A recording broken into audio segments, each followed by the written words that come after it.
Welcome to the Financial Game Plan with Hannah. Welcome to the Financial Game Plan with Hannah. I'm your host, Hannah Burchage, and today I have Yonah Weiss with me. And y'all, I am so excited. Mr. Weiss, can you please tell us who you are, what do you do, how you got into this magnificent world? How did I get into this magnificent world? Well, thank God there's so many beautiful things in this world. I'm just grateful to be here today. How did I get here? Well, you invited me on the show. I guess that's where we can start. I'm known as the cost segregation king, the cost seg king, cost segregation expert. But before that, before I got into real estate, I was a teacher for many years. So that's really my background, always been my passion ever since I was really little. And I continue to do so even today, even within the real estate world. Here we are on a podcast, just teaching this great lesson, this great, concepts of real estate so that we can grow our wealth. I mean, I think that's really what everyone's here to do. We're in this world for a short period of time. I want to make sure to maximize our time. And the way that we do that is to not have to worry about money, right? If you can have your money work for you, you don't have to work as much for it, and therefore it frees up your time. So that's a little bit, very, very brief about me. I don't know how much more you want to go, but happy to dig in. Well, I do want to, before we get into the business stuff, tell me about your teaching experience. My W-2 is I'm a school teacher. I teach fourth Hmm. grade English and social studies currently. This is my 12th year doing it. So can you tell me a little about that first? Yeah, absolutely. And it's so great to connect with other teachers because it kind of shows through. You have a passion to help people. You have a passion to really, live your life to the best because you're out there every single day. Just Yes, it's not sir. easy when you're dealing with kids. So I really taught all different grades. I mean, from elementary to like fourth grade until like collegiate level, Wow. and really in everything in between. um, I preferred the higher level education. It just to me was more fulfilling, having real conversations, having real challenging questions.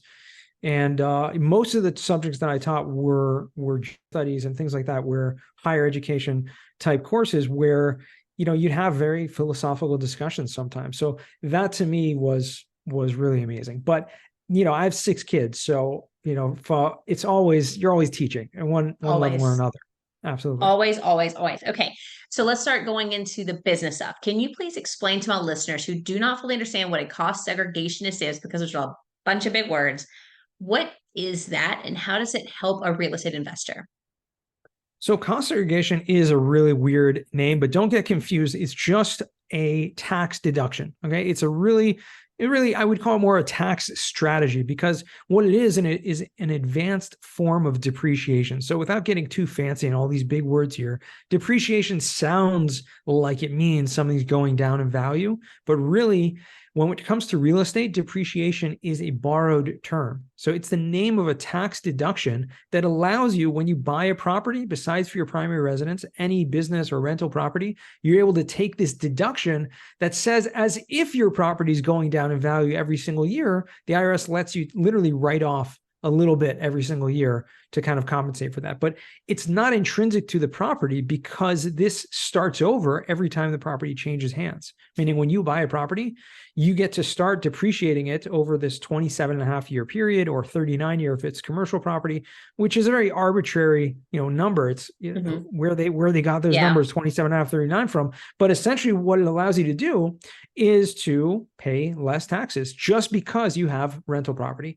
And when a new owner buys it, based on their new purchase price, they're able to start that 27 and a half years over and start depreciating it, a little bit every year that way as well. So that's what depreciation is. Cost segregation just allows you to break down the property into different categories or different components. And it used to be called component depreciation, which makes a lot more sense, right? What we're doing is we're saying, yes, the structure, like the walls, the roof, the doors, windows, all that depreciates on a longer period of time, like 27 and a half years. But there are things inside that are non-structural, like, when you buy a property, it comes with furniture, it comes with appliances, it comes with fixtures, it comes with cabinets and countertops and window treatments. All that stuff depreciates on a 5-year schedule. So we can allocate. The process of cost segregation is identifying what those components are and then applying a shorter depreciation schedule time frame to it, essentially allowing you to take bigger tax deductions in the earlier years of ownership. So kind of to sum it up, because that was kind of long-winded, but to sum it up, it's a tax strategy that allows you to take bigger tax deductions during the earlier years of ownership. Wow.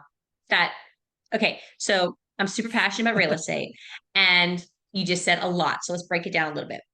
Can someone do a cost segregation study? I'm assuming that what you call it as a study?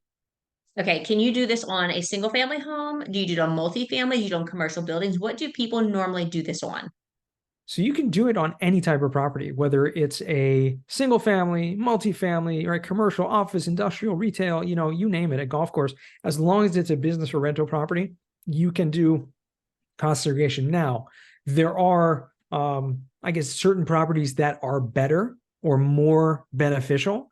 Okay. And that has to do with a few different factors. Number one, first and foremost, since this is based on the purchase price, the higher the purchase price, the more depreciation or the more benefit there's going to be by doing a cost segregation. So typically when you're dealing with, over $200,000 purchase price. So I'd say if you're dealing with, a lot, smaller single family homes, it really doesn't make sense just because there is a fee involved with getting a Okay. cost segregation study done. And, that may be a few $1,000s. And that being said, the after-tax benefit of getting these extra tax deductions is really not going to play out. So that's why I'd say that's kind of the first factor. And then there are many other factors in terms of what's in there, what's in the property, how can you depreciate certain components over others, et cetera. How did you go from teaching to cost segregation? That's quite a leap. How did you do that? It is quite a leap. I would say it's really interesting that when you kind of follow the progression, it's not such a leap. And the way that it happened was, well, first of all, I was met with a very big kind of crisis in my family, a health crisis about 8 years ago, maybe a little more, 8.5 years ago. And that really kind of shook me up, both, emotionally, everything. It was like kind of the midlife type crisis. And really what that kind of pushed me to do was say, okay, first of all, not only was I met with this huge crisis, but it was a huge financial burden as well, because there were a lot of expenses that were not covered by insurance, et cetera. And I was dealing with, tens of thousands of dollars of bills that I was living on a very frugal lifestyle, enjoying teaching, but as you know, not such a high salary, right? We are paid peanuts. Yes. You get by, I could make the end of the month basically, but I was not building wealth at any point whatsoever. And when I was hit with this, like, okay, now not only can't you pay your bills, you have these huge, bills to pay on top of that. What are you going to do? I was in debt, great debt. And I realized I needed to make some change. So I was kind of thrown into the fire, and I was meant to make some changes. And I saw that, and I said, everything that happens to you in life, I realize is God kind of sending you a lesson and showing you, okay, this, you have to make a choice. You have to see, what are you going to do? And thank God I made the right choices, I think. And getting back to your question, what's the progression from teacher? So that was kind of, I was thrown in. I was like, okay, what do I got to do? I just started reaching out to everyone that I knew and said, hey, I'm looking to do something more, maybe a second job, maybe a side hustle, whatever it is. Like, what do you have ideas? And I had several people actually mention real estate in some form or another. But I was like, okay, what am I going to do? Get my broker's license, do that, whatever. I didn't really know the first thing about real estate, but I actually ran into a friend of mine one day, and I said, hey, I'm looking for new opportunities. And really, that, I think the lesson is, when you're open to opportunity knocks, right? Opportunity comes to you, right? And that's what I was. It was open opportunity. I mentioned to my friend, hey, I'm looking for some sort of something. And he's like, hey, this guy, a friend of mine, he worked in commercial mortgages for many years. He owned some rental properties on his own, a few multifamily buildings, and he was, doing property management as well, the whole thing. And he's like, hey, why don't you come work with me? I'll show you the ropes. I'll teach you everything I know about commercial real estate. And, let's do it. I was like, okay, great. It was a friend of mine. So I was like, hey, why not? What can it hurt? And I ended up spending about, 8-9 months with him, just in his office almost every day of the week, just literally learning from him and apprenticing essentially. I gained so much knowledge in that short period of time that it really opened me up to so many new opportunities. And then, a couple other things happened. We did some fix and flips. I did some other things. I did get my broker's license in the end. And then I had this company reach out to me about cost segregation. I was like, I don't know the first thing about that, but they were looking for someone in business development. I was like, I'm open to opportunities. Why not? And I didn't really know anything about cost segregation at that point. But to my surprise, neither did anyone else in the world, right? It was like this thing that was a mystery to everyone.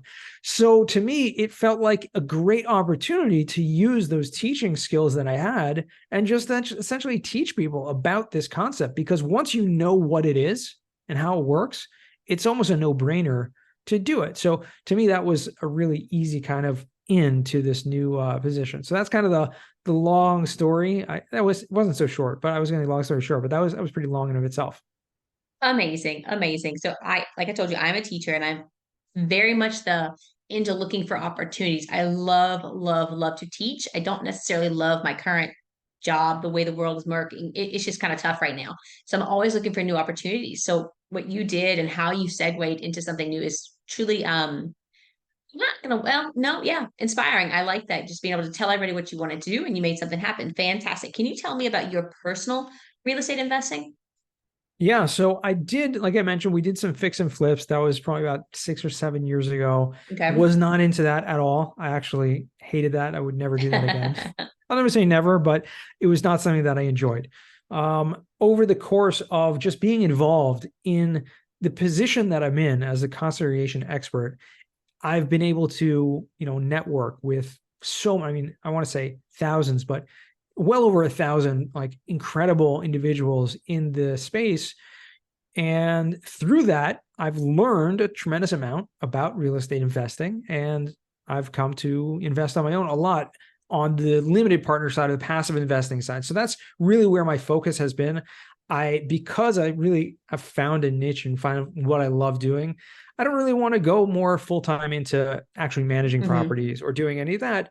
I'd much rather spend my time doing what I love and having my money work for me. So that's what I've done. So currently I've invested in as a limited partner in multifamily properties, in self-storage, mobile home parks, RV parks, which are two asset classes which are really interesting, and especially the mobile home parks, the affordable housing that's in there. I see that as a huge opportunity, especially in the coming years. A lot of room for growth in that, and so that's kind of sums up my you know limited partner passive investing side. That's fantastic. I want to segue a little bit into conferences. This is a question I tend to ask quite a few of my guests because I am absolutely obsessed with going to conferences all over our country. I love to hear the speakers. But the speakers are always great, but a lot of that you can learn off YouTube. For me, it's the networking. It is the meeting the Right. people. It is being around people who think just like I do, which from Yeah. my small town, that's a small number of people. So conferencing is absolutely huge for me. Like I told you before the podcast started, I saw you at MM5. I was terrified to talk to you. You were a celebrity there. So tell me, what conferences do you like to go to? Which ones do you feel like are worth the true value? Some tickets are extremely expensive, but I feel Yeah. like those are the ones who really, really teach you some things. So what is your experience with conferences? You have to figure out what your goal is in going to a conference, right? If it's there for the education, that's great. And there's a lot of amazing speakers. But like you said, you can find out, you can listen to podcasts, you can go to YouTube, you can do a lot. Yes, shelling out money and going there is actually going to make you take notes and make you Hmm. pay more attention, maybe. But personally, I'm like you, Hannah, that I love to network and I love to just kind of hang out in the hallway. So I'm 90% of the time outside networking and talking to people, and less so in the actual rooms where there's speakers and things going on, in that regard. With that being said, over the years, I've gone to tons and tons of different conferences, from kind of small events to huge, from ICSC, NMHC. Those are kind of the largest, apartment and retail conferences in the country. 10,000, 20,000 people there. But lately, in the past few years, I've been going more to the conferences where I'm invited to speak. So it's kind of a little selfish there, kind of hard to say for everyone. You can't kind of pick and choose which conferences you go to based on where you're speaking. But for me, that's just been, can't go to all of them. So if I'm speaking, that's a really easy way to know that I'm going. But for example, coming up in October, Bigger Pockets, the BP Con. That should be really excited, out in Orlando, Florida. And MM5 is actually the day before. So MM6, Yes. excuse me. So I'll probably stop in there as well because I'll be there anyways, like right down the street in Orlando. Um, there are so many, but again, I think you have to figure out what your goal is, right? What you want to accomplish there.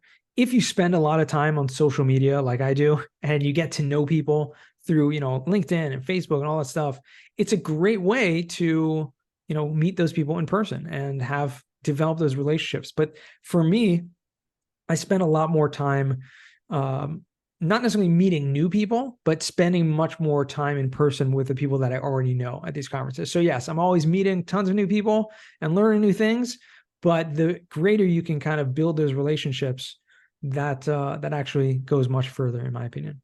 I love conferences. Every time I bring up a conference, my husband's like, Hannah, all you're doing is spending money. All you want to do is go to conferences. I'm like, I feel my most authentic self, if that makes any sense, when I'm at a Yeah. conference, because I tend to, like I said, the small area that I'm from, there's a group of people who are interested in investing, but it's a smaller group. I don't live in a big city. So when I go there and I'm surrounded by all these people who are exactly like me, it just, I don't know, not much excites me as much as that. You spoke about social media. Can you tell me how does social media and real estate investing match? How does that go together? Well, it's about networking, right? Real estate is a people business. And the more you can build your brand on social media, and that kind of sounds like a funny word. What do I mean? Build your brand.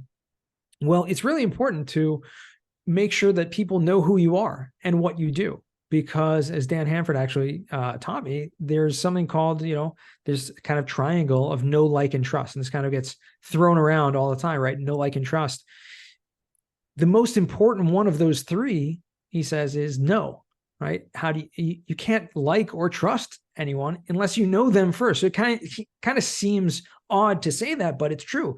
You need to know someone before you can like and trust. So that's how social media is so amazing, because you can relate to people, you can talk to people en masse, you can really get your message out there and create your branding, create that kind of persona about who you are, what you do, so that whenever anyone sees you, they're going to know exactly who you are and what you do. And that can help build your business. That can help create new relationships, can help build, like I said, build your business, but create new relationships, new opportunities that are going to come through that as well. So that's how I've used social media over the years and have met tons of people. I mean, you and I met through social media, right? There's Yes, sir. so many ways to connect with new people through that. Can you walk me through how to build a brand? I know that you have the podcast, the Weiss Advice, your network is your net worth. Can you tell me how did you do that? Like from the bottom to the top, how did you do that? It's little by little. It's kind of just daily, small, daily, consistent actions, kind of build it little by little. You have to, I mean, it was almost by accident in a lot of ways for me. So I wouldn't say there's like kind of I don't have a playbook of how to do it if that's what anyone's looking for, but you need to get out of your comfort zone and you need to get on social media and post, whether it means posting your own original content or in combined with that is engage and comment on other people's posts so that you are, known through that. I mean, people are going to see your name, going to see who you are. You're going to start meeting people that way. LinkedIn, in my opinion, is the best way, best platform to do that. Twitter has been actually pretty good. It's kind of like, you have to, in all these social media, you kind of have to curate your content. It's so easy to get lost. And I think as people think about social media, they think about, okay, I'm just like scrolling all day long. And like, what am I actually accomplishing here? I'm just like getting sucked in and watching video after video of cats and all kinds of different things like that. Right. And everyone knows what I'm talking about, right? Whether it's cats for you or whether it's, I don't know, dancing, I don't know, whatever it is, you don't want to get caught up on that. You want to spend that time with a business mindset, right? In networking. And if you go to a networking event, you're not just going to sit there just like in the corner watching everyone and what everyone's doing. That's, and that's analogous to just using, scrolling through social media and not doing anything. It's about taking Right. action. So getting up on stage and actually saying something, that's like posting, right? That's a little scary. All right. Mhm. But you're going to get your message across to everyone, to hundreds or thousands of people through that. And if you do that consistently day after day, you will build a following, you will build a community, and you will create incredible relationships that you'll find deals, you'll find partnerships, you'll find all kinds of things. So that's why, in my opinion, it's so important. Can we circle back to the mobile home parks? You talked about the affordable Yeah. living. Why do you think that's about to take off or has a lot of growth potential? Why do you think that? There's such a need for affordable housing. And unfortunately, there's not a lot of of places for people to live. And so I believe because anything, right, any business, when it's a supply and demand, right, when there's a huge demand, there's going to be a lot of supply that needs to fill that. So that being said, affordable housing, right? Mobile home parks, especially when they're manufactured housing communities, they're much more higher end. I mean, obviously there's a Yeah. spectrum there, but it's not just kind of these trailer parks. It's really about creating these places for people to live who really can't afford to live anywhere else, and making those communities feel like home for a lot of people. That to me is important. How are you finding mobile home parks? I've been, all over the internet trying to find places. I would love to get in on a mobile home park, but I have not had a person just like, hey, Hannah, let's do this. So where are you finding those deals?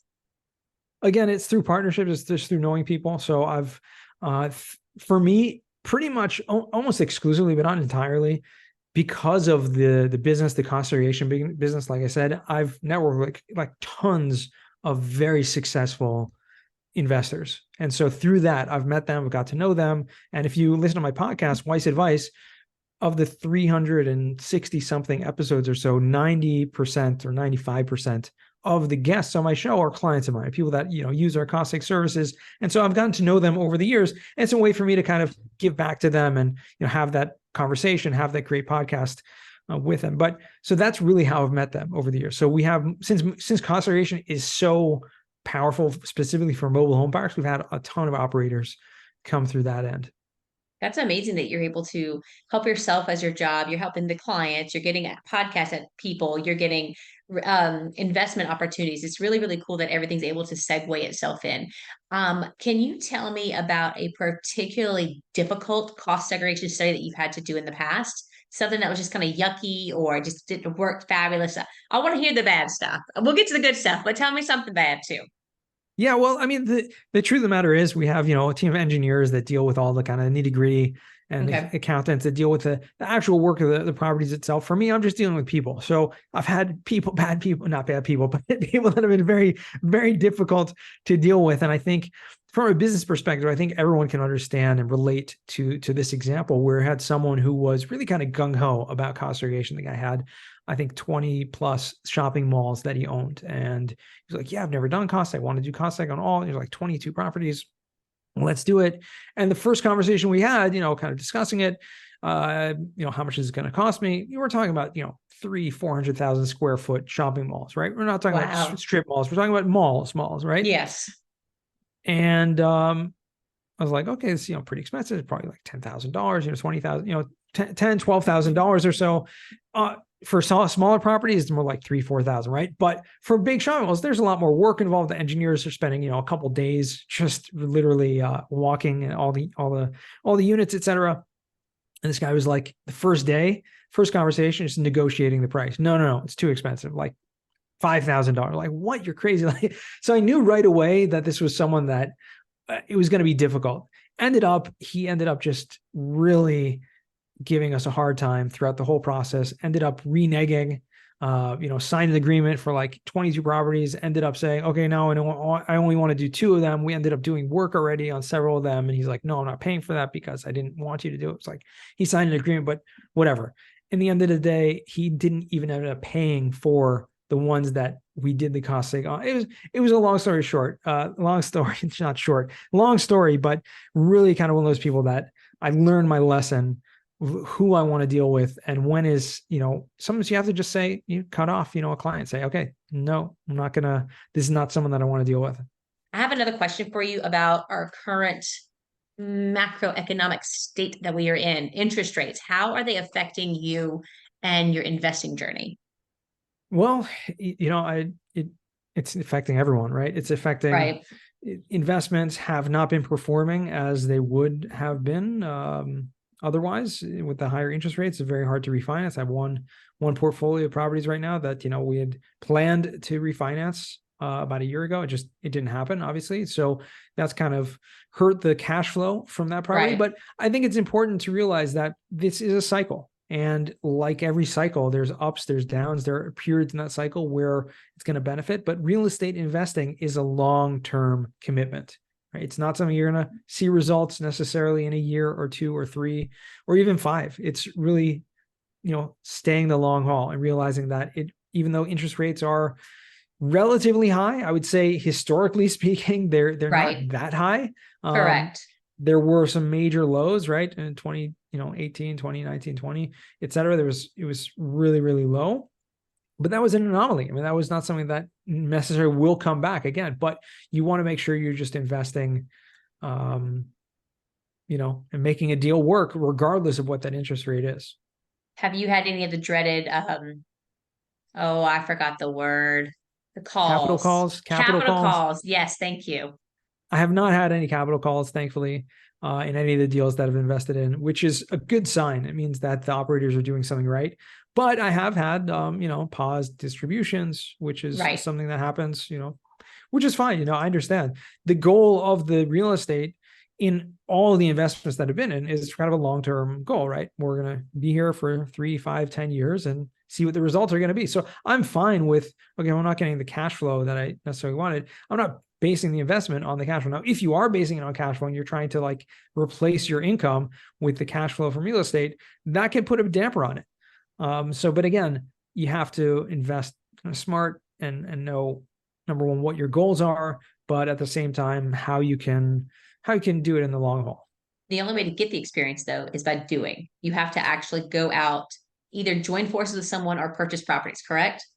You have to do it. Yeah, you have to put in the time, put in the effort, and yeah, exactly. You're not going to get results if you don't, put in that effort. I mean, I know a lot of people that are kind of waiting and just, on the sidelines, but that's okay. You do what's, best for you. I'm very much of I used to be very, very scared of all that kind of stuff, just sit on the sidelines and wait. But now I feel like if you don't jump in, you're never going to jump in. There is no right Yeah, time. It's just like having kids.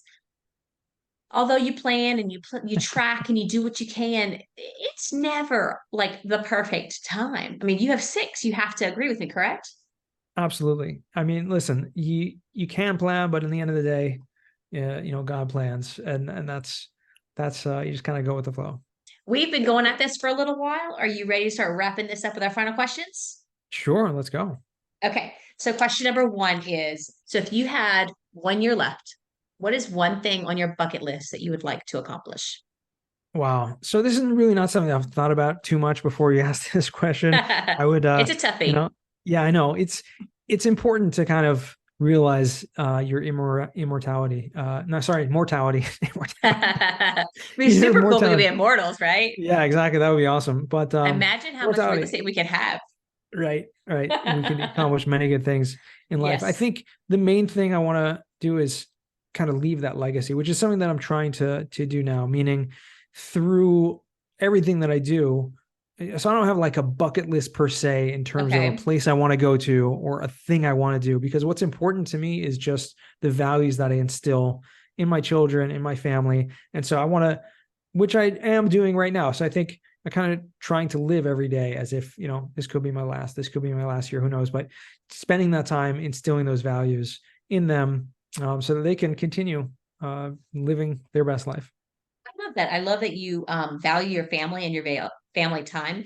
I think that's wonderful. I really love it. So question number two, what is a skill that you've always wanted to learn? Oh, this is such a great question. I love this question. Something that I have always wanted to learn. I play a little bit of music. Okay. I taught myself guitar when I was in high school. Actually, had a broken Awesome. leg, and I was very athletic, very in sports, and broke my leg in a game. Basically benched me for the year. So I picked up a hobby, which was guitar at the time. Haven't really played. Kind of pick it up from time to time. But I love the piano, and that's just another instrument that I think I would love to kind of spend some time and just learn how to play properly. Very good. The piano's on my list as well. Okay, last question. If you could go back in time and talk to your 18-year-old self, what advice would you give yourself? I would say spend, a little time. At my 18-year-old self, I did not have a care in the world, and like most teenagers, I thought I would live forever and thought everything was going to go my way forever. I think I would tell myself to spend a little more time focusing on saving money, right? Okay. And, because I worked from the time I was 14, I had various jobs. And so I paid myself through college, and I was able to get that, but I never really had a savings of any sizable saving that amount, and which was what kind of, unfortunately hit me hard in that time when I had that midlife crisis with that health we spoke about briefly. So Yes, I sir. would say kind of spend a little time, saving, and learn about, financial education, kind of learn about how to use credit, and invest in real estate. I would say buy your first home, as soon as you can. Yeah, those are wonderful, wonderful things, guys. This has been wonderful. Mr. Weiss, if people want to get in touch with you, how can they reach out to you? Well, you can find me on LinkedIn, like we talked about a lot. Until now, no, you can find me on all the social media channels. I am very active everywhere, whether it's Twitter or LinkedIn or Instagram, Facebook, or you can just go to yonahweiss.com. Either way you do, if wherever you find me, please don't just hit that follow button. Please take an extra 10 seconds and write a little note that you heard me on this podcast with Hannah, and I would be so grateful. This has been wonderful. Anyone out there who's listening, if you have found value in this, please like, subscribe, give me some type of feedback, whether it's 5 stars or 0 stars. I want feedback. I want you to engage with me. This has been absolutely wonderful. Thank you, Yonah Weiss, for spending time with me today. I very much appreciate it. I hope you have a wonderful day, guys. Everyone, be blessed.